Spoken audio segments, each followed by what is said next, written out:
네, 안녕하세요. 주식게임 시장에서 살아남는 방법을 알려드리는 송기훈 대표입니다. 네, 두산 에너빌리티 이제 9월 4일장 종료되면서 영상 하나 남겨드리는데요. 자, 오늘 0.64 이거 뭐 거의 보합이죠. 거의 보합인데 오늘 순간적으로 치고 올라갔던 건 3% 정도까지 치고 올라갔었어요. 애초에 시초가 아까 조금 높게 시작했거든요. 그러니까 약간 21선 라인에서 시작을 했다가 여기서 이제 프로그램 애들이 막 매수하고 막 연기금 매수하고 막 기관하고 외국인 애들 같이 매수하다가 여기서 그러니까 5장 넘어가는 길목에서 이제 이렇게 갑자기 시장이 다시 한번 박스권으로 갑자기 눌러버리니까 지금 내려올 때 같이 내려왔어요. 그러니까 다를 때 내려온 게 아니라 시장이 여기서 위쪽으로 치고 나가지 못하고 내려가는 모습 보이니까 두산 에너빌리티도 슬금슬금 이렇게 흐르는 모습 보여주면서 여기서 종료가 됐습니다. 그래서 보합권까지는 왔지만 여러분들이 체크를 하셔야 되는 게 제가 계속 말씀드렸던 게 이쪽 구간에서는 기관이 진입을 할 거다. 요 위가 프로그램 진입 기간이다. 제가 이렇게 말씀드렸잖아요. 보면 어때요? 오늘 또 분명히 외국인 애들, 은행, 뭐 연기금 막 이런 애들 비집고 들어올 거다. 제가 말씀드리는 게요. 요 위쪽부터는 사실 개인 투자자님들 입장에서 볼 때 들어오겠다라는 의견보다 지금 나가고 싶은 의견이 더 많아요. 기간이 길어졌기 때문에 발생하는 현상이에요. 주가가 폭락을 했거나 모멘텀이 사라졌거나 수급이 빠져서 나온 현상이 아니라 단순히 기간이 길어졌기 때문에 나온 현상이라고. 그러니까 대충 그냥 내가 샀던 가격대 오면은 나가버리는 거야. 근데 이거를 외국인이나 기관 애들이 여기서 그냥 쭉 땡겨가지고 그냥 물량을 한 번에 걷어가는 방식보다는 어쨌든 시장 분위기 보면서 슬금슬금 눌러서 그냥 떨어지는 거 받아먹는 구조로 움직이니까 결과적으로 어떻게 돼? 개인 투자자들이 계속 매도세가 내려오는 거예요. 그러니까 오늘 하방 압력을 넣었던 게 올라가려다가 못 갔단 말이야. 근데 못 간 이유 중에 물론 이제 뭐 프로그램이 매수하다가 매도로 돌아서고 뭐 기관 애들 매수하던 거 일부 물량 던지고 이런 부분들이 있어요. 있는데 엄연히 따지면 오늘 하방 압력은 누가 넣었어? 개인 투자님들이 넣은 거예요. 개인 투자님들이 매도했잖아. 그래서 오늘 흘러내린 이유가 요거예요. 이런 모습이 나오면 약간 종목이 흐른다라는 느낌을 받게 돼요. 개인 투자자들이. 얘가 여기서 그냥 가는 게 아니라 이 흘러내리는 거 아니야? 얘가 힘이 없어 보이는데 계속 이 불안감 가중시키다가 본전가 한번 주면 나가고 불안감 가중시키다가 본전가 한번 주면 나가고 계속 이런 식으로 하다 보면 나중에 어떻게 되느냐? 결과적으로 여러분들 한 달, 그러니까 8월부터 지금 8월 초부터 지금까지로 놓고 봤을 때 개인 투자자들 물량 일방적으로 나가 떨어졌어요. 200만 주가 나가 떨어졌는데 8월 4일부터 9월 4일이면요. 사실 여러분들 냉정하게 말해볼까요? 지금 8월 4일부터로 따지면 지금 이쪽 구간인데 지금 여기서 잘라놓고 여기서만 개인투자 200만 주로 나갔다는 건데 지금 주가가 움직임이 여기서부터 기준으로 뭐 얼마나 있습니까 이게? 그냥 움직임이 없는 거예요. 요거는 중간에 올라가는 신용 한번 하다가 볼리저밴드에서 하방 압력 맞고 외부 충격 한번 주고 일직선으로 가고 있죠. 주가는 움직임이 없었어요. 8월 4일 기준으로 종가가 지금 64,300원입니다. 기준으로. 그리고 오늘 순간적인 고점 해봐야 64,500원이에요. 뭔 뜻이야? 그냥 가만히 있는 거야. 주가가 그냥 옆으로만 가고 있는데 여기서 결과적으로 개인투자에 매도하고 있는 거야. 여기서 수급이 꼬인 상태로 옆으로 가고 있으면 불안감을 느끼는 게 맞습니다. 수급이 꼬여버렸으면. 왜냐면 뭐 이런 자리에서 뭐 오르락 내리락 하는데 여기서 막 기관하고 외국인이 막 죽어라 물량을 집어 던지고 있으면은 얘가 모멘텀이 끝나가다 내지는 뭔가 문제가 있나? 왜냐 수급이 나가고 있으니까. 수급이 나가니까 그렇게 판단하는 게 맞죠. 근데 지금 오히려 수급은 어떻게 판단하고 있어요? 거의 제자리 걸음 하다가 그냥 위아래로 흔드는 구간에서 개인 투자자들 물량만 싹 다 거치는 구조가 계속 등장하고 있습니다. 게다가 주력적으로 매수한 애들이 누구예요? 기관 애들이에요. 특히나 연기금 이쪽 창구, 금융투자 창구 계속 비집고 들어오죠. 근데 매도 버튼 누르게 된다고. 한 번만 더 생각해보면 주가는 옆으로 가고 있어요. 아래로 가고 있는 거예요. 그런데 계속해서 매도세가 나오고 있죠. 이제 이러다가 제가 누누이 말씀드리지만 이쪽 라인, 그러니까 65,000원 라인 이쪽 건드릴 때 되면요. 아마 여기서 매도세가 엄청나게 떨어지고 개인 투자 매도세가. 그리고 개인 투자 매도세 때문에 눌리는 것 같은데 결국 올라가다가 눌려서 받아 먹다가 뒤에서 들어올리는 이런 형태가 한 두 번 등장해 버려요. 그리고 나면 개인 투자 물량당 4, 500만 주 이상 거쳐버린다고. 그냥 1거래일에. 1거래일 말씀드리는 거예요. 4, 500만 주가 여기 돌파할 때까지가 아니라. 여기 돌파할 때쯤 되면 7, 800만 주 이상 거쳐요. 돌파할 때 되면. 왜냐면 여기는 프로그램 영역이라서 위쪽 부분에서는 결과적으로 프로그램이 돌파를 시켜주면서 매수세가 달라붙는 구조여서 그러면 여러분들 개인 투자의 매매가 어떻게 되는지 아세요? 이쪽 그냥 평행 이동하는 구간, 그냥 옆으로 이동하는 구간에서는 개인 투자에 매도를 했는데 올라가는 구간에서는 너도 나도 살려고 달려들고 있단 말이야. 이제 매매가 반대로 되는 거야. 그래서 제가 말씀드린 게 여러분들 평균 단가가 여기에 있건 뭐 여기에 있건 이쪽 박스권 안쪽에서 어느 쪽에 들어 있어도 별로 그렇게 뭐 신경 쓸 바가 아니다라고 말씀드리는 게 주가는 그냥 옆으로 가고 있으니까 사실 어느 구간에서 들어와도 그냥 박스권 안에 있는 것 뿐이다. 그리고 시장이 미친 듯이 치고 나가는데 두산 에너빌리티만 소외돼 있거나 이런 상황이면 또 얘기가 다르죠. 근데 시장이 지금 어떻게 돼 있어요? 코스피가 가둬놨잖아. 지금 코스피가 갇힌 이유를 생각해 보면요. 이거 조방원하고 엮을 수 있어요. 조방원, 그러니까 조선 방산 원전이 이제 대표 주자가 두산 에너빌리티잖아요. 근데 이 조방원 애들이 요 분위기를 만들어줬어요. 이 분위기를. 엄연히 말하면 조선은 그 전부터 분위기를 만들어주고 있었고, 그러면 조방원이 만들어준 분위기에서 지금 주가가 박스권 들어가니까 그 중에 원전이 이 박스권 안에 있단 말이야. 그럼 이 박스권을 탈피할 때는 이 시장에서 결과적으로 지금 금리 인하 가능성 95%까지 올라왔어요. 95%까지 올라온 상황에서 여기서 갑자기 자금 유입되면서 들어온다라고 했을 때 어떤 종목이 모멘텀이 가장 세고 수급이 먼저 세팅이 돼 있었냐고. 제가 이 부분을 계속 말씀드리잖아요. 결국 뭐야? 오늘도 보면은 시장 자체는요, 외국인이 매수했지만 기관은 매도세였어요. 개인 투자는 매도세였고. 그런데 두산 에너빌리티 어때요? 두산 에너빌리티 오늘 당일 어때? 오히려 외국인 들어왔어요. 똑같이 들어왔어, 시장처럼. 근데 시장에서는 기관이 나가는 분위기인데 오히려 기관 들어왔어요. 개인 투자자들 나갔어요. 여러분들이 처음에 두산 에너빌리티를 선택하셨을 때 수급 때문에 선택하신 분들도 있고 모멘텀 때문에 선택하신 분들도 있을 거고, 아니면 뭐 둘 다 보신 분들도 있을 거고, 내지는 뭐 차트나 뭐 여러 가지 여러분들이 진입하신 데 요인이 있을 거예요. 그 요인들 중에 뭐 그래, 수급, 차트, 모멘텀 세 가지만 놓고 얘기할게요. 어차피 뭐 주력적으로 보실 만한 포인트가 그렇게 세 포인트니까. 수급은 기관 외인이 들어오는 수급이에요. 8월 4일 기준으로. 그러니까 사실상 옆걸음하는 8월 달 한 달 동안에 돌파기하고 막 다시 복구하고 난리부르스를 치는 동안에 결과적으로 개인 투자자들 나가고 외국인하고 기관이 아래 구간에서 물량 다 잡아먹는, 그러니까 순간적인 골파기에서 물량 뺏어먹는 구조로 얘네들이 들어왔습니다. 이렇게. 자, 그러면 수급은 문제가 없어. 오히려 수급은 점점 더 좋아지고 있는 상황이야.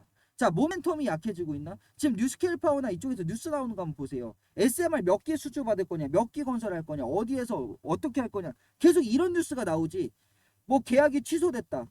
아, 더 이상 SMR보다 더 나은 무언가가 나왔다. 뭐 여기까지 뭐 10년 넘게 걸리겠지만 뭐가 나왔대 갑자기. 뭐 그런 상황이나 아무것도 일어난 게 없어. 모멘텀 자체는 작아지는 구조가 아니라 모멘텀 자체는 커지는데 그냥 시장이 갇혀 있는 것뿐이야. 결국 이 시장 폭발할 때요, 이 시장 분위기 누가 주도하나 보세요. 갑자기 여기서 금리 인하 딱 터지면서 코스닥에서는 바이오가 가겠지만 코스피에서는 원전이 갈 겁니다. 보세요 어떻게 되나. 왜냐고요? 조방원 중에서 원전이 제일 못 갔거든요. 냉정하게 말해서 두산에너빌리티가 그 두산이 많이 올랐다 많이 올랐다 하는데 솔직히 조선하고 방산하고 비교해보면 원전이 제일 못 갔어요. 그래서 조방원이라고 하는 거예요. 원전이 제일 못 갔으니까. 조선이 제일 잘 갔고.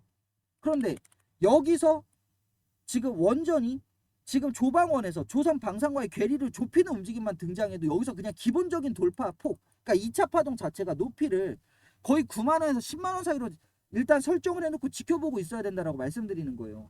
왜냐면 이쪽 구간에서 물량을 산 애들이, 얘네들이 지금 이쪽에서 기관 외인 애들이 들어왔을 때 얘네들이 목표가 7만 5천 원 보고 들어오겠어요? 아니 8만 원 보고 들어오겠습니까? 지네가 저기서 수급 빠지는 거 보여주면 두산 에너빌리티는요, 수급 때문에 들어오신 투자자님들이 비율이 되게 높아요. 수급이 너무 좋았기 때문에. 이럴 때는 수급이 말도 안 됐거든. 그러니까 초창기 때 두산 에너빌리티를 발견하신 분들은 SMR 모멘텀보다는 수급 보고 들어오신 분들이 되게 많아요. 그렇기 때문에 수급이 막 미친듯이 빠져나가면 장기간 물량을 보유하고 계신 분들이 매도할 사유가 생깁니다. 그렇잖아요. 아니 애초에 들어온 게 진입 이유가 수급이었는데 수급 꼬이면 나가시겠지 당연히. 그런데 반대로 이제 올라가는 길목 요런 포인트 뭐 요런 포인트에서 들어오신 분들은 SMR 모멘텀을 보고 들어온단 말이에요. 그러니까 물량 뺏는 방법이 다르게 등장하는 거예요. 위쪽에서는 수급 끝난 척 하는 거고 골파기 할 때 모멘텀 끝난 척 하는 거야. 올라가는 길목에서 들어오신 분들은 이미 치고 올라오면서 시선을 완전히 끌어가지고 인기 종목으로 등극을 했죠. 그러면서 SMR 관련 뉴스가 계속 나오니까 두산 에너빌리티가 모멘텀이 엄청나게 좋은가 보다. 나도 이 모멘텀에 참여해야겠다. 그래서 모멘텀적인 부분 때문에 들어오니까 이분들 쫓아내는 방법은 뭐야? 모멘텀 흔들어 버리는 거예요. 그리고 어떻게 돼? 여러분들 잘 보세요. 장기적으로 진입하신 분들은요, 이때 수급이 꼬이지 않았다는 걸 알고 있어요. 실제로 외국인이나 기관 애들이 어때? 앞쪽에선 소극적이었고 이럴 때 오히려 적극적으로 진입하는 모습 때문에 뭐야 이거 수급 안 꼬였잖아. 안 나간단 말이야. 근데 모멘텀을 보고 왔으면 여기서 모멘텀 흔들렸잖아. 뉴스 내용만 놓고 보면은 두산 에너빌리티 완전히 바보짓거리 하고 있는 거예요. 엄연히 말하면 한수원이 바보짓거리를 하는 거지. 그러니까 아예 안 되겠다. 모멘텀 흔들린다 해서 매도 눌렀단 말이야. 이렇게 되는 거야. 모멘텀만 보고 있으니까 수급이 꼬이지 않았다라는 거 캐치 못해버리면 모멘텀 흔들릴 때 나가는 거야. 반대로 수급만 보고 있었으면 순간적으로 수급 해제되는 모습 보이면 나가버리는 거야. 근데 양쪽을 다 보고 있으면 결과적으로 수급은요 모멘텀을 따라가게 돼 있어요. 그러니까 모멘텀이 아무것도 없고 쥐뿔 아무것도 없는 종목에 기관하고 외국인이 미쳐서 들어온다? 자, 여러분들 그런 상황은 일어나지 않을 거라고 봐요. 저는 개인적으로 안 일어납니다. 기관하고 외국인 애들은요 이 운용 자금 자체가 다르기 때문에 중장기적으로 모멘텀이 있는 종목에 계속 꾸준히 진입해 있다가 튀어 오를 때 쭉 끌어당기는 이런 방식으로 걔네들이 떼돈을 벌어요. 그리고 중간중간에 분명히 개인 투자님들 저점 구간에 분명히 있었어. 개인 투자님들 비율이 0인 종목은 없어요. 이거 말이 안 되지. 상장이 안 된 거지 이거는. 0일 수가 없거든. 그런데 그럼 여기 구간 이럴 때 꾸준히 그래도 거래량 있었습니다. 뭐 이때 당시에 뭐 역사적 고점이다 뭐다 뭐 말 많았는데 생각해보면 보이지도 않는 저점 구간에서 거래량 많았어요. 개인 투자님들 분명 있었단 말이야. 비율도 높았어요. 비율 낮지 않았어. 외국인하고 기관 애들 물량을 많이 뺏어서 그렇지. 그럴 때도 개인 투자님들 비율이 막 한 자릿수 때 이렇게 내려가진 않는다고. 이렇게 오래되고 이렇게 중견기업들 그리고 대기업 계열사들은. 그런데 여기서부터 여기까지 수익을 지금까지 물량 지키고 있는 비율은요. 박살이 나 있어요. 손바뀜이 계속 나거든. 손바뀜이 계속 나거든. 그럼 지금 이쪽 구간에서 2차 파동 나온 다음에 어떻게 되는지 아세요? 심지어 여기 있는 분들이 버티는 비율도 되게 낮아져 있겠지만 여기 있는 분들 비율조차도 박살이 나 있어요. 그리고 또 새로운 투자자들이 들어옵니다. 그리고 당연히 위쪽에서도 뭐 횡보형이든 뭐 골프하기는 조정권 가지고 파동 하나 더 만들어 버리겠죠. 그러면 사실상 이 수익을 그냥 쭉 들고 물량을 지킨 분들 비율은 진짜 박살이 나 있어요. 없어요. 그래서 종목이 막 텐베고 나오고 해도 이 텐베고를 딱 챙겨 먹었다. 챙겼다. 나는 자금이 10배로 불어났다. 비율이 진짜 거의 소수점으로 떨어지는 거예요. 자꾸 뺏기니까. 가는 길목에서. 거기다 가장 위험한 게 뭐냐. 기간으로 죽이는 거잖아요. 지금. 봐봐. 모멘텀 흔들린 거 없어요. 이거 결국 이게 진짜였으면 이렇게 됐겠지. 아니었잖아. 제가 이거 당일날 오히려 저는 물량 받았다라고 말씀드렸죠. 전략방은 이때 물량 더 받아버렸다고. 그냥 이거 기회다 해서. 근데 요런 포인트 하나 지나가고 제자리 들어왔으니까 일단 모멘텀 움직임 없어. 수급은 오히려 8월 기준으로 들어왔어. 8월 4일부터 기준으로 들어왔어. 그리고 오늘 어제 계속 들어오고 있어요. 자꾸 힘이 없다 뭐 어쩐다 저쩐다 하는데 계속 수급은 들어오고 있다고. 그럼 수급 부분 모멘텀 부분 흔들린 게 아무것도 없는데 왜 오늘 같은 날 사실 사실상 제자리에서 끝난 날 매도세가 이렇게 나오게 됩니까? 50만 주가 왜 튀어나오는 거야? 그럼 어제 70만 주가 더 답답한 거예요. 더 싸게 팔았잖아. 지금 먼저 내놓을수록 싸게 파는 구조가 되고 있잖아요. 지금 먼저 내놓을수록 싸게 파는 거야. 여러분들 보세요. 누가 제일 싸게 팔았는지. 여기가 제일 싸게 팔았어요. 먼저 내놓을수록 지금 싸게 팔려. 물량 지키세요. 금리 인하 나왔을 때 저 분명히 말씀드렸어요. 코스닥은 바이오 갑니다. 저도 바이오 종목들 뭐 전략방 기준으로 막 30% 50% 수익 난 종목들도 있는데 지금 뭐 메지온이나 이런 종목들 전략방에서 보유하고 있죠. 지금 막 그렇게 수익 나고 있는 종목들이 있어. 그런데 제가 코스피에서는 원전주 꽉 쥐고 있잖아요. 왜 그러겠어요? 2차 파동이 금리 인하 시즌과 동시에 도래했을 때 이 시장 부양할 때 원전이 가장 힘을 받을 거다. 저는 여러분들께 딱 이렇게 말씀드리는 거야. 그러니까 여러분들이 내 물량 지키면서 가겠다 하시는 분들 010-7543-8728번으로 문자 복구 딱 두 글자 적어서 보내주세요. 상세한 가입 방식 제가 문자로 안내 도움드리고 제가 이렇게 전략방에서 이렇게 설명을 드리는데 뭐 한정기술이나 뭐 이렇게 제가 이렇게 원전 그러니까 SMR 관련주들 제가 계속 안내해드리고 있잖아요. 지금 뉴스케일 파워가 오르니까 두산 에너빌리티 오른 거다. 제가 어제 영상에서 설명드렸죠. 뉴스케일 파워랑 엮지 말라고. 뉴스케일 파워는 애초에 파동을 좀 크게 만들어가는 애고요.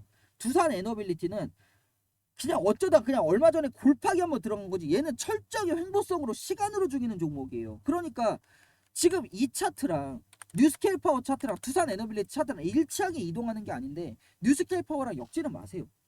그러니까 뉴스케일 파워가 내려간다고 두산 에너빌리티가 내려갔어요? 안 그랬어요. 뉴스케일 파워 내려가는 동안 두산 에너빌리티 횡보형 조정이었어요. 그러니까 골팍이 먼저 들어가는 가 먼저 치고 올라간다 그래서 두산 에너비가 바로 치고 나갈 거다라고 새벽에 아침에 딱 판단했다. 장 열린 다음에 조금만 흐르면 던져버리는 거야. 참고사항 정도는 돼도요. 뉴스케일 파워를 가지고 모든 걸 판단하려고 그러면 안 됩니다. 그리고 조방원은요. 이미 시장 분위기를 반도체랑 그러니까 코스피에서는 반도체랑 조방원이 번갈아 가면서 주도를 하고 있잖아요. 번갈아 가면서 주도하고 있는데 결과적으로 시장이 횡보했다라는 거는 얘네들이 동시다발적으로 크게 출발하는 게 아니라 얘네들이 오르락 내리락 하고 있다라는 거예요. 그러니까 결과적으로 다 이렇게 돼 있다라는 거야. 지금 코스피 상위 종목들이. 이게 코스피 상위 종목들 움직임이에요. 근데 왜 코스피 상위 종목처럼 움직이는 두산 에너빌리티 뉴스케일 파워랑 엮어버리니까 괜한 기대했다가 실망 매물 떨어뜨리는 거야. 그런데 어떻게 돼 있어? 얼마 전부터 딱 나있잖아. 먼저 파는 사람이 더 싸게 팔고 있는 거야. 먼저 판 사람이 싸게 팔아요. 그럼 여러분들은 언제 파시겠습니까? 제가 여러분들이 걱정하셔야 되는 건 두산 에너비가 내려가면 어떡하지? 못 올라가면 어떡하지가 아니라니까요. 여러분들 불어난 원금을 어떻게 관리할지를 걱정하셔야 된다니까. 갑자기요 여러분들 두산 에너지 막 치고 올라가고 막 해갖고 여러분들 한 뭐 6개월 막 올해 하반기나 뭐 내년 상반기 정도 1분기까지 봤을 때 두산 에너빌리티 막 고점 뚫고 막 올라가고 있잖아요. 여러분들 원금 확 늘어나거든요. 두산 에너빌리티 언젠가 끝납니다. 제가 누누이 말씀드리지만 두산 에너빌리티라고 뭐 10년 20년 가진 않아요. 언젠가 끝나요. 조방원의 시대도 종료가 됩니다. 종료됐을 때 여러분들 이제 매도하고 이제 원금 엄청나게 불어있잖아. 내가 그걸 어떻게 운용할 것인가를 준비하는 게 훨씬 더 생산적일 거라고 생각해요. 저는 훨씬 더 지금 이 자리에서 먼저 나가야 되나? 먼저 나갔다가 남들보다 결과적으로 싸게 파는 결과를 맞이할 바에는 차라리 내가 시간을 그냥 돈으로 바꾼다 한 다음에 내가 원금이 불었을 때 이 원금을 어떻게 운영할 것인가. 차라리 주식을 하겠다면 조방원 다음에 뭘까? 먼저 찾아놓고 기다리는 그렇게 해야 여러분들이 저점에 또 진입해서 수익을 크게 보는 거 아니에요. 제 두산에너빌리티 조방원에서 원전 계속 무시당하고 있는 이런 구간에서 영상 촬영하고 있었죠. 왜 그런 줄 아세요? 이 앞쪽에서는 제 전략반 기준으로 진입했던 종목들이 뭐 알테오젠이나 뭐 이런 종목들이었어요. 그러니까 수익이 좀 낮죠. 위로 치고 나가니까. 그럼 그 다음에 이제 어떻게 해야 되나? 그러다가 이제 찾은 게 아니 수급이 이렇게 좋은 게 있다고 해서 SMR 원전을 보고 있었던 거죠. 여러분들은 지금 이런 자리에 종목을 찾는 게 낫지. 지금 여기서 얘가 이렇게 될 거를 걱정하고 남들보다 내가 먼저 나가야겠다. 내가 먼저 나가는 사람이 이기는 거다고 먼저 나갔는데 먼저 나가는 사람들이 지고 있죠 지금. 지고 있잖아. 결과적으로 지금 제자리 걸음 치고 있는데 여기서 2차 파동 나오면 나갔던 사람들 다시 들어올라 그러면 얼마에 들어와야 될 줄 알고. 여러분들 이런 상승이 진짜 무서운 게 뭔지 아세요? 자, 이런 식의 상승이 진짜 무서운 상승이에요. 차라리 장대 항복 그냥 뭐 한 두세 개로 가는 게 나아. 왜냐? 그러면 돌파할 때라도 진입을 하는데 이렇게 뭔가 어색하게 올라가는 것 같으면 못 올라탄단 말이야. 내일 눌릴까봐. 그리고 장중에 아래꼬리 계속 따라요. 장중에 아래꼬리 계속 따면서 올라가요. 근데 결과적으로 상승폭은 거의 50%가 넘게 나와버려요. 이러면 중간에 올라탈 수가 없어요. 개인 투자자님들이. 보세요. 여기가 6월 초죠. 여기가 6월 중순이에요. 실제로 6월 초랑 6월 중순 보잖아요. 어떻게 돼 있는지 보세요. 개인 투자자님들이 실질적으로 여기서 외국인 애들이 이렇게 매도하면서 끌고 갈 때 중간중간 비집고 들어왔다 뭐 생각하실 수 있는데 결과적으로 어느 정도 올라가고 나면은 매도세 다 떨어져 버려요. 못 버티는 거야. 매도세 다 떨어져 버려요. 순식간에. 올라타기도 어렵다니까. 나중에 올라가면은 막 겁나서 올라타지도 못해요. 그냥 손바뀜만 나요. 저런 자리에서는. 근데 여러분들이 차라리 2차 파동을 보고 만약 2차 파동이 한 10만 원 정도까지 갈 거였는데 내가 9만 원에 팔았어. 그럴 수 있지. 뭐 굳이 2차 파동 꼭대기까지 보기 전에 나는 좀 안정적으로 매도를 하겠다. 그럼 좀 조금 낮게 팔 수는 있지. 단기적으로 등장하는 고점보다 조금 낮게 파는 건 그럴 수도 있는 거예요. 원래 그리고 그렇게 매일 하시는 분들도 많아. 굳이 꼭대기를 확인하지 않고 나는 꼭대기보다 조금 밑에 더 나가더라도 안정적으로 나가겠다 하시는 분들 많이 계세요. 근데 그 전에 이런 박스권에서 하단부에서 털려나가는 거는 이거는 어떻게 이해를 해도 결과적으로 아쉬운 매매로 끝나버린다. 두산 에너빌리티는요. 약익절로 끝날 종목이 아니에요. 약손절로 끝날 종목 아니에요. 지금 여기서 매도 버튼 막 눌러야 되나 매도 버튼 눌러야 되나 하시는 분들이 약익절 아니면 약손절이에요. 애초에 저 밑에서 계시던 분들은 애초에 지금까지 버텼으면 2차 파동 무조건 본다 하고 그냥 물량 딱 쥐고 계신 분들이고 흔들리는 분들은 지금 이쪽 구간에 계신 건데 이쪽 구간에서 흔들려서 이쪽 구간 안에서 판들 박스권 안에서 매도를 했을 때 여기서 어떻게 의미를 찾아요? 돌파한 다음에 올라간 자리에서 매도를 해야 뭘 의미를 찾을 거야. 수급 모멘텀 아무것도 흔들린 거 없는데 여러분들 스스로 공포 만들어내시면 안 됩니다. 원금 늘어났을 때 내가 이 장을 어떻게 운영할 것인가, 차라리 그거를 생각하는 게 훨씬 더 생산적이라고 생각해요, 진짜로. 그리고 먼저 팔수록 싸게 파는 구조가 되고 있는 게 지금 두산 에너빌리티 움직임 그대로예요. 여러분들 보세요. 결국 먼저 나가신 분들, 요 한 달 사이에 먼저 나가신 분들일수록 매도는 어떻게 나갔어? 훨씬 싸게 나갔어요. 훨씬 싸게 나갔다. 특히나 한 번 또 골팍이 들어왔을 때 매도 눌러버리거나 하면 어떻게 돼요? 순간적으로 저점 한번 딱 눌릴 때 나가버리면 그 자리에서 물량 다 뺏기고 끝나고 이거 계속 반복되죠. 여러분들이 두산 에너빌리티에서 허투루 손바뀜 당하기 싫다, 나는 2차 파동 끝까지 지켜보겠다 하시는 분들은 010-7543-8728번으로 문자 복구 딱 두 글자 적어서 보내주세요. 신청 끝납니다. 상세한 가입 방식 저 문자로만 안내 도움드리고 있고, 저 월 9만원 3개월 24만원 저 이렇게밖에 운영 안 하고 있습니다. 금리 인하 시즌에서는요, 결국 코스닥의 바이오, 그리고 코스닥에서는 당연히 바이오랑 2차 전지랑 좀 번갈아 가면서 움직이겠죠. 코스피에서는 조바원과 반도체입니다. 그 중에서 가장 올라가지 못했는데 모멘텀 자체는 가장 길게 남아있는 게 SMR이에요. 여러분들은 어떻게 세팅하시겠습니까? 금리 인하 시즌 전에 세팅 끝내놓고 여러분들이 이 시즌, 여러분들 금리 인하 시즌이 길 것 같잖아요. 생각보다 안 길어요. 국장 특성상 한 달에서 한 달 반 정도 올라가면 또 박스권 치거나 눌림목 주고 흔들어 버립니다. 물량 털어내려고. 그렇기 때문에 이 짧은 구간에 최대한 수익 보고 나가야 되는데, 이 최대한 수익 보는 구조에서 SMR이 되게 유력하게 자리를 잡고 있다라는 거. 그 전에 물량 털리면 싸게 파는 거예요, 여러분들. 사실상 저는 2차 파동에서 9만원 아래쪽에서 매도했을 경우에는 결국 후회할 거다, 자, 이렇게 여러분들께 제 생각을 전달해 드리고 싶습니다. 손기훈 대표 따라만 가겠다, 지금이라도 금리 인하 시즌 내가 남들보다 먼저 준비하겠다 하시는 분들, 지금 바이오나 이런 종목들도 제가 말로만 하는 게 아니라 계속 지금 종목들 안내해 드리고 있어요. 제가 남북경합주도 세팅해야 된다라고 말씀드렸죠, 영상 속에서. 최근 멤버십방 들어오신 분들 기준으로 어때요? 지금 매지온 매수가 비례 벌써 30% 40% 터져버리죠. 금리 인하 시즌 전에 바이오 먼저 세팅해 놓은 거잖아. 그러니까 먼저 선출발하니까 우리는 이미 밑에 있으니까 위로 올라가는 거 구경만 하면 돼. 두산 에너빌리티도 제 방에 먼저 오신 분들은 어때요? 세팅이 2만원 초반대에 돼 있죠. 그냥 눌리거나 말거나 그냥 계속 들고 가는 거야. 이렇게 남들보다 먼저 준비해 놓고 일전에 준비해 놨던 종목들은 최대한 수익을 극대화시키면서 끌고 가겠다 하시는 분들 010-7543-8728번으로 문자 복구 딱 두 글자 적어서 보내주시면 상세한 가입 방식 문자로 안내 도움드린다는 거 다시 한번 말씀드리면서 저는 또 다음 두산 에너빌리티 영상으로 찾아뵙겠습니다. 감사합니다.